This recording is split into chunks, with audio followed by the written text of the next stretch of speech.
Hi, we're the Kills. You're watching UGO.com. Take control. Take control.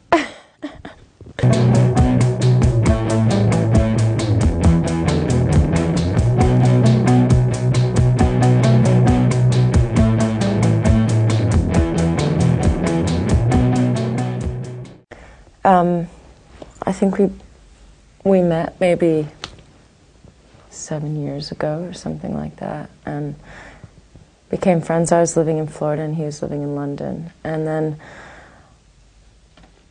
we just hung out a bit, and we kind of like played music and stuff in his room and kind of fixed old tape machines and recorded little things and just got really excited about that. And then when I was living in Florida, we used to send packages of that kind of stuff back and forth to each other. And we did that for about 6 months, and then I moved over. And then we've kind of just been working ever since then. Did you get the real good ones? Did you get the good ones? It kind of happened out of necessity, really. I mean, it's just we couldn't find anyone that wanted to play with us. I don't know, it's just we accelerated so quickly. Within like 3 weeks we'd got this really great little sort of working environment together, and we were just working 24 hours a day pretty much.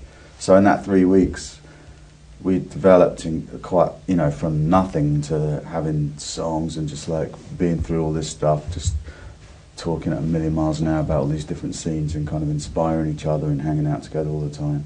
There's definitely an advantage to just being two people in a band who've got much clearer focus, especially when they're two people that share a similar aesthetic. But then, I mean, there's no one else to kind of bounce things off, you know. You always like just bouncing stuff off each other, and occasionally you kind of bounce heads, I suppose.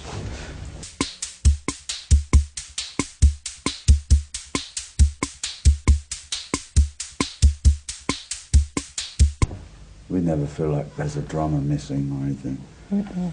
There's something amazing about playing with a drum machine as well, because it doesn't speed up or slow down, so you're always like playing against the beat and always holding back, and it's just a really good feeling. Real sort of really builds up tension. You can never explode, and I come to sort of rely on that feeling really when we play now.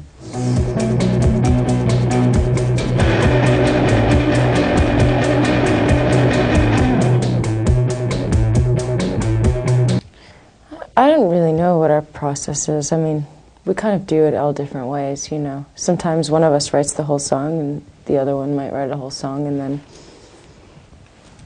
you know, I hear him playing guitar and I'll think it's amazing, and tons of words will come into my head.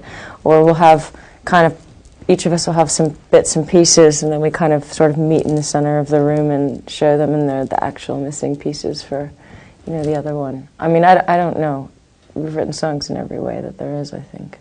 Everything we write in our journals, everything we photograph, everything we draw, it's all like somehow put into a song, somehow put into it. So it doesn't really feel like, I don't know, I'm not really aware of the process.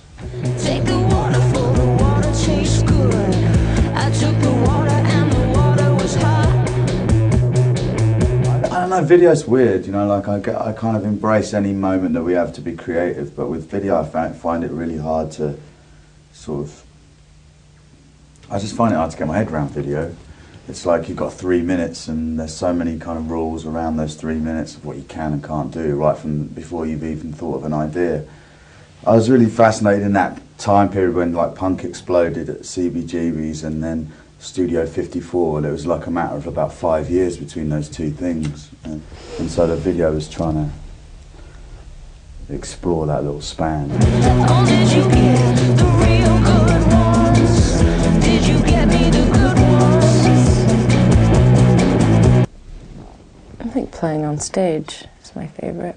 It's just exciting, you know, it can't be replicated, you can't go back, you can't start over if you mess up, you can't, it's just like a happening, you know, it's a point in time, you're either there or you're not, and that's what I think is exciting about it, you know. It's just the most incredibly fulfilling thing that I've ever done, you know. Making music in a flea-ridden bedroom with no money and like no food or anything, and then seeing it develop from like recording it onto a dictaphone, seeing it develop onto a 4-track, and then into a studio, and then onto a CD, and then onto vinyl, and then going on tour, and then, you know, I think that's the most fulfilling thing.